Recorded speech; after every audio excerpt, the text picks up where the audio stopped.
સાહેબ આ મહેસાણા બાજુથી જીપું બહુ જૂન્યું લઈ ગયો, લે વેશ કરતો, અને વળી દલાલ આઈના બધા એવા સારા, અને આપણને એવું કહે માયાભાઈ લઈ જા ગાડી, રોણી છે રોડની રોણી. હા અમે સાંભળેલું, હું પોતે અહીં બહુ આવ્યો, ફર્યુસન ટ્રેક્ટર બહુ લઈ જાત. હા અને પાછું વળી કે પછી કેવી ગાડી ખબર, આબુ ચડી જાય પાણી એક પણ વાર નહીં નાખવાનું રેડિયેટરમાં. એટલે તે આપણે એમ થતો કે એટલે બદલે હવે તો ગાડી રહે ક્યાં સુધી પાણી નથી નાખવું પડતું. બોલો કેવો સમય આવી. વાત એટલી કરતો હતો કે મારી પાસે ગાડી નથી અને હું રોડ, મારે બહાર જવું છે, અમદાવાદ જવું છે, અને હું રોડે ઊભો છું. એમાં દિનેશભાઈ આપણા ચેરમેન નીકળે એની ગાડી લઈ, અને એ ઓળખી જાય કે આ તો માયાભાઈ છે, ઊભી રાખે. કેમ અમદાવાદ? હા. અને આપણે બેસી જઈએ, ગાડી એની, ડીઝલ એનું, ડ્રાઈવર એનો, એ બેઠા હોય, આપણે બેઠા હોય, આપણું એમાં 1 રૂપિયાનું રોકાણ નથી, તો સ્પીડ બેને હરખી જ મળવાની કે જુદી જુદી મળવાની? હે સાહેબ, હારા માણાને અરે ગોઠવાઈ જાવ ને તો સ્પીડ તો હરખી જ મળવાની છે, પણ ગોઠવાવું જોવે ભલા માણા, બીજો કોઈ મુદ્દો નથી. અને આ મોદી સાહેબ બીજી વાર વડાપ્રધાન થયા પછીનો હું રોજ જ્યારે મને ટાઈમ મળે ને તો હું જે ચાલુ સત્ર પાર્લામેન્ટ હોય ને એ જોતો. આટલા વર્ષોમાં આઝાદી મળ્યા પછી ભારતના પાર્લામેન્ટમાં જય શ્રી રામ આવા નારા બોલાતા હોય તો પહેલી વાર બોલાય છે સાહેબ. આનાથી તો બીજું તમારું શું હકીકત છે સાહેબ, તમે જોતા હશો. 1951માં બેન, આપ તો વિધાનસભામાં બેસો છો એટલે મને યાદ આવ્યું એટલે કહું, 1951માં જે ગૃહમંત્રી હોય મારે એ તત્કાલના, મને કોઈ વાંધો નથી, એ વખતના ભૂપત બારવટિયાએ, ગુજરાતનો ખુખાર બારવટીયો સાહેબ, 3 ગામ એને ભાંગ્યા અને 3 ગામના 47 માણસોને માર્યા. ભૂપત બારવટિયાને પકડવા માટે સાહેબ ગુજરાત સરકારે એલાન કરી નાખ્યું, અને જે અધિકારીઓને એને પકડવાનો હતો એ અધિકારીઓ ઉપર દબાણ લાવ્યા કે ભૂપતને નહીં પકડો ત્યાં સુધી તમને અડધો પગાર દેવામાં આવશે. હા ભણજો, હું કીધું જ્યાં સુધી ભૂપતને તમે નહીં પકડો ત્યાં સુધી તમને અડધો પગાર દેવામાં આવશે. એ ભૂપતને ખબર પડી કે મારે હાટું આ અધિકારીઓને અડધો પગાર. એણે ગૃહમંત્રીને ધમકી આપી કે ફૂલ પગાર નહીં કરીને તો હું ન્યા આવી તો ફૂલ પગાર કરી નાખ્યો. બોલો હા, હું તમને ઈ તારીખનું સાપું છે મારી પાસે. બેન વાંચો કહેજો, કાલ મળજો. એટલે કહેવાનો મતલબ મારો કે જે પોતાની જે ખુમારીથી જીવવું ને સાહેબ એ અઘરું છે. અને આજ આડો પાડોના દેશ બધાય મોદી સાહેબ આમ જોઈને બેઠા છે. હું તો આડો પાડોના દેશના વડાપ્રધાનોને અથવા તો એના નાગરિકોને કહું છું કે તમે એક વાર રામાયણ અમારું વાંચી લો. આપણા જેટલા પાડોશી દેશ છે ને એને રામાયણ વાંચી લેવાય. હું કામ, આપણી આરે પહેલું વહેલું લંકા વાળાએ બગાડ્યું. બરાબર, લંકા આરે આપણે વાંધો પડ્યો અને રાવણે માં જાનકીનું અપહરણ કર્યું. ભગવાન રામ ત્યારે વનમાં હતા, એક પણ માણસની મદદ ભગવાને નથી લીધી, એકલા રીસ ને વાંદરા લઈને ગયા હતા. શું કામ ગયા? એવું શું કામ કર્યું? એણે ખબર હતી કે પછી હજારો વર્ષ પછી આ ભારત આઝાદ થાહે, દેશના ભાગલા પડશે, પાડોશી દેશ વાયડાઈ કરશે, ત્યારે એને રામાયણ અંબાવી દેવાનું. પેલા વાંચી લો કે રાવણ જેવો હતો તો ખાલી ભારતના રીસને વાંદરા ગયા ને તોય ગોબો ઉપાડીને વહી આવ્યા હતા. તો ખાલી ભારતના વાનર ઊભા થાય ને રાવણ જેવાને પાડી દેતા હોય તો જેથી ભારતના નર ઊભા થાય ત્યારે બીજાની શું પરિસ્થિતિ થાય સાહેબ? આ રામે ઈ હાટું આ બધું રામ કર્યું સાહેબ. ને આપણા રાજાઓ આ ગીત ઉપર નીકળ્યું, માનવીની પાસે કોઈ માનવી ના આવે પણ તારા દિવસો પૂછી દુખિયા આવે, આવકારો મીઠો આપજે.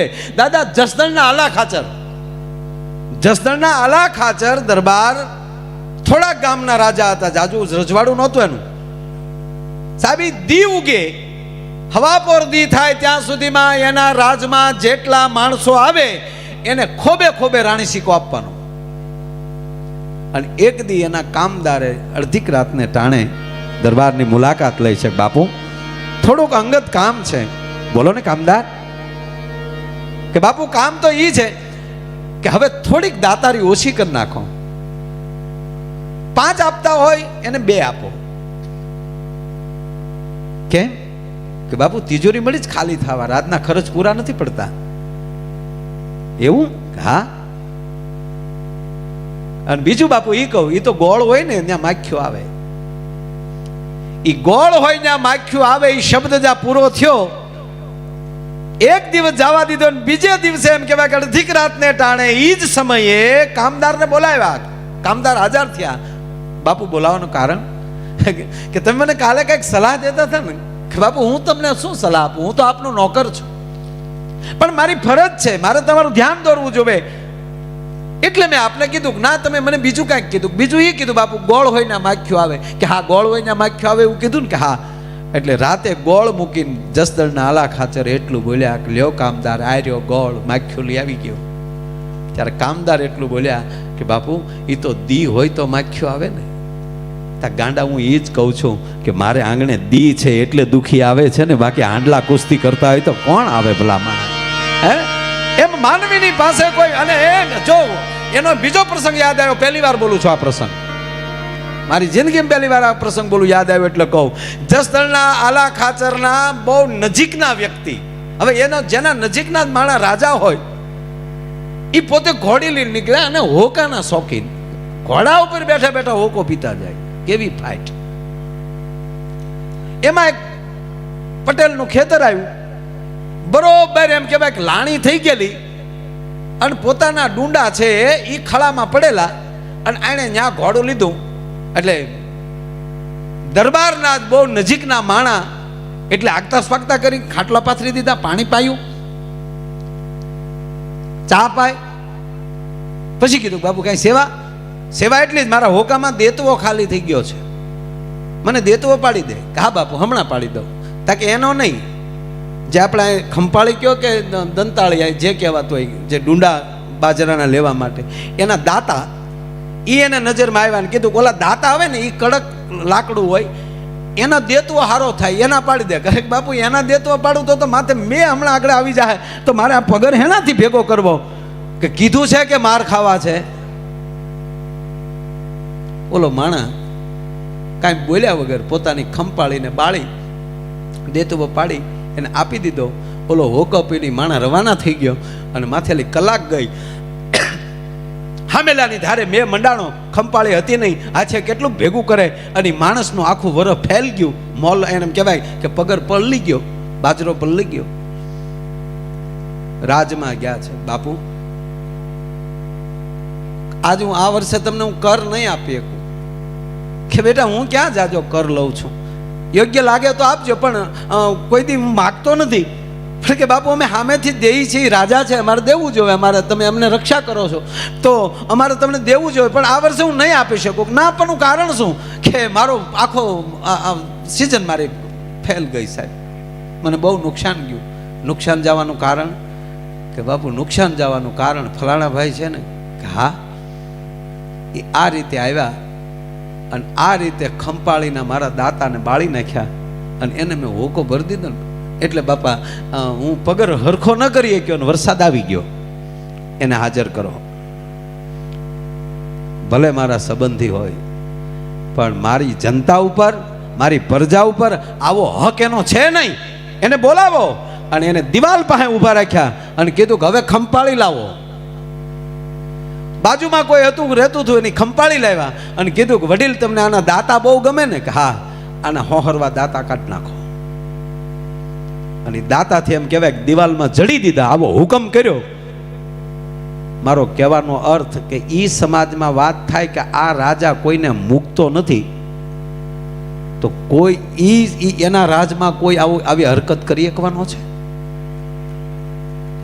સાહેબ હોપો પડી ગયેલો કે એના સંબંધી, એની બહુ નજીકના માણસ હોવા છતાં આવો જો એક માણસનો એક વર ફેલ થઈ જાય અને આવું કૃત્ય એણે કર્યું છે તો એ અને આ સજા દેવી જ જોવે. અને આવી જે મોતની સજા આપીએ કે મારો કહેવાનો અર્થ એટલો જ છે સાહેબ કે જીવનમાં કાંઈક કરવું ને એમાં સાતી મોટી હોવી જોઈએ. થઈ જશે ને આમ થશે એ ન ચાલે ભલા માણા. હે એટલે કીધું માનવીની પાસે કોઈ માનવી ના આવે. અને કલ્પના કરજો મિત્રો તમારી ઓફિસમાં કોઈ માણસની આંખમાં જળજળી આવી જાય, આંખમાં આહુડ આવી જાય અને એટલું કે બાપા એટલું મને મદદ કરો ને, એની માટે તૂટી જાજો. કારણ કે આ દુનિયામાં 21મી સદીમાં કોઈને રોવું ને એ કાંઈ નાની માના ખેલ નથી. કારણ કે એની અંદરની આતરડી દુભાણી છે તો જ એને રોયો હોય ભલા માણા. અને એના આહુડા જે લૂસી નાખે એને કોઈ દી એમ કહેવાય વાળ વાંકો ન થાય, ભગવાન એની ભેરે હોય છે. 5 પાંડવોની ભેગા ભગવાનનું કામ. હગો તો ઓલો છે દુર્યોધન, કે હગો નથી એમ કયો, વેવાય છે હગા. દુર્યોધનની દીકરી છે કૃષ્ણના દીકરા વેરે. ભગવાન કૃષ્ણનો દીકરો શ્યામ, શ્યામના લગ્ન છે એ દુર્યોધનની દીકરી સાથે થયેલા છે. નકર સંબંધી કરતા વેવાયનું વધારે ધ્યાન રાખવું પડે. પણ ભગવાને કીધું ગમે હોય જે નીતિમાં ચાલતો હશે એની ભેગો હશ, અને નીતિ ચૂકી જાય એની ભેગો હું કોઈ દી નહીં રહું. આ તો શ્રદ્ધાનો દેશ છે ને. નહીતર પતિ પત્ની બે મંદિરે પગે લાગવા ગયા તે બેને આમ બેલ મારીને કે આમ કંઠ રિંગ દીન કરીને ભગવાનને કીધું કે હે મારા નાથ, હે ભગવાન હાથે હાથ ભવ મને આ પતિ આપજે. તા ભાઈ ઘૂઘુ વાહે જ ઊભો થો.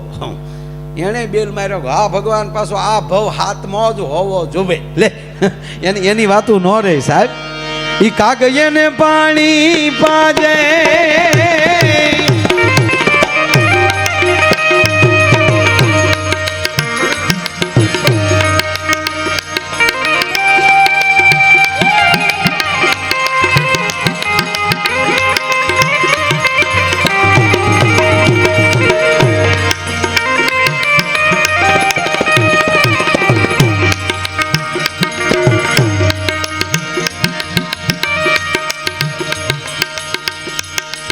આનંદ એવો આવે છે સાહેબ.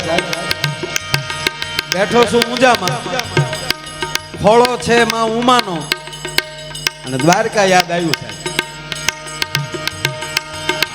કાલે આખી રાત પ્રોગ્રામ નતો, ગઈ રાતે હું શંકરભાઈ કહેતો હતો. કાલે એવી જગ્યાએ મેં હતા આખી રાત કે નહીં લાઈટ, નો મોબાઈલ, નો પ્રકાશ, નો અવાજ. સંભળાય તો હાવજની ત્રાડું સંભળાય.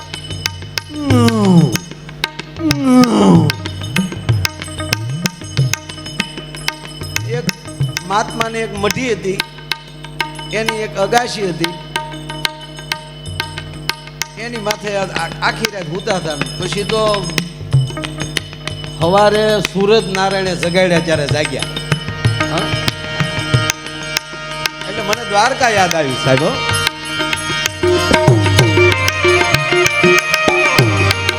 શું આ ભારત વર્ષની વાતો છે, તમે કલ્પના તો કરો મિત્રો. આવી વાતો કરીએ તો પોરના પલા ચડે. એક સાબડાની અંદર દુનિયાની અમીરાતને મૂકી ગયો અને એક સાબડાની અંદર દુનિયાની ગરીબાઈને મૂકી ગયો. કોઈ દી ભેગી ના થઈ શકે. એ ભેગી થતી હોય તો કેવલ ને કેવલ ભારતમાં થઈ શકે. ભલા માણા, ક્યાં સુદામો અને ક્યાં કૃષ્ણ. હે હાય હાય જી ક્યાં બાત.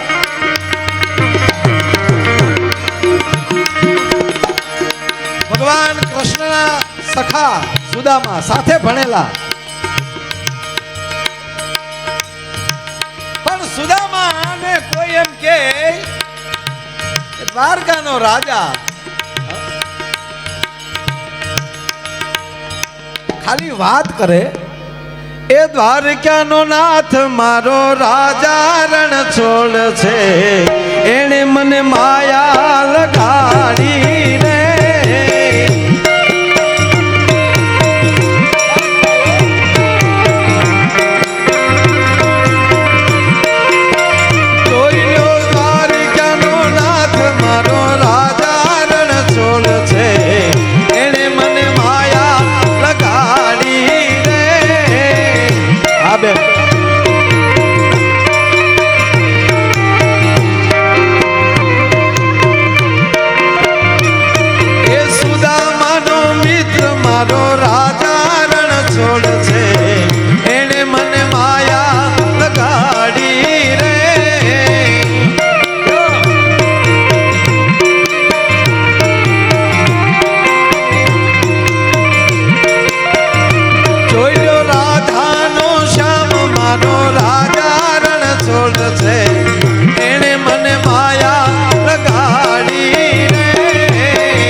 જાતું ન હોય જો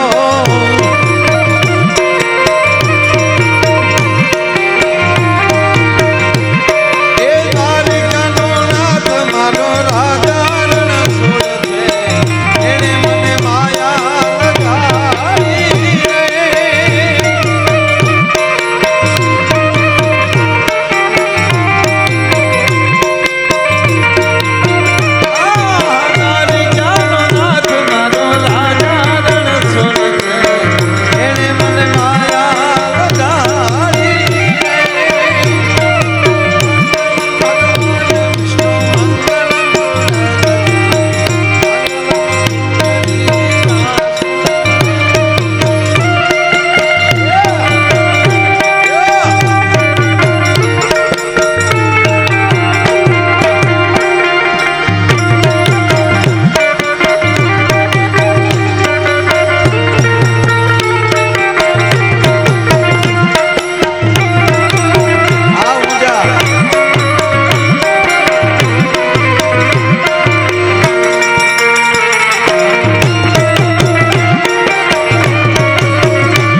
સુદામાને કોઈ વાત કરે દ્વારકાનો રાજા કૃષ્ણ થયો છે ત્યારથી તો બહુ આનંદ છે. બાળકો પાસે રૂપિયા નાખતા શીખવાડે મને બહુ ગમે. નહીતર બાલ મંદિરમાં કે સ્કૂલમાં ભણવા ગયો હોય આરે નાનું એવું નાસ્તાનું બોક્સ લેતો ગયો હોય અને એ બોક્સ એમાંથી નાસ્તો એના મિત્રને આપે અને એ એની મમ્મી જોઈ જાય અને કાન વિશાળ બે નાખે કે કોકને આપે છો, એ મોટો થઈને કોઈ દી દાતાર ન થઈ શકે સાહેબ. એને આ ઉંમરે ટેવ પાડે દેતા.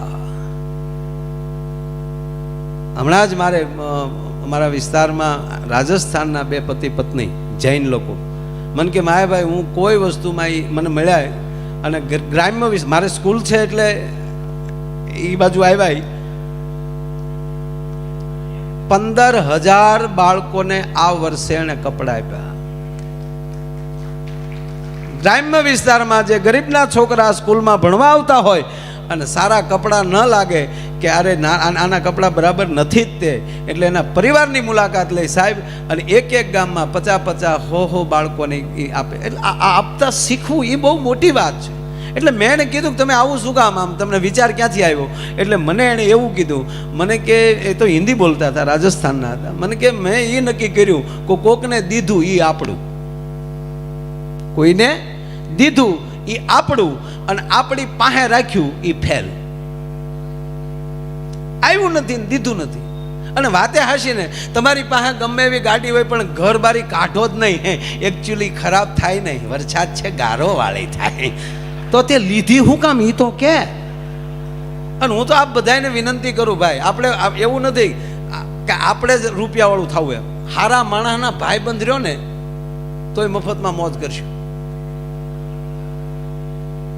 દાખલા તરીકે આપણે રોડે ઊભા હોય, આપણી પાસે ગાડી નથી, માયા આયર પાસે માની લો ગાડી નથી, હતી નહીં, હતી તો ભાડા કરતો હતો.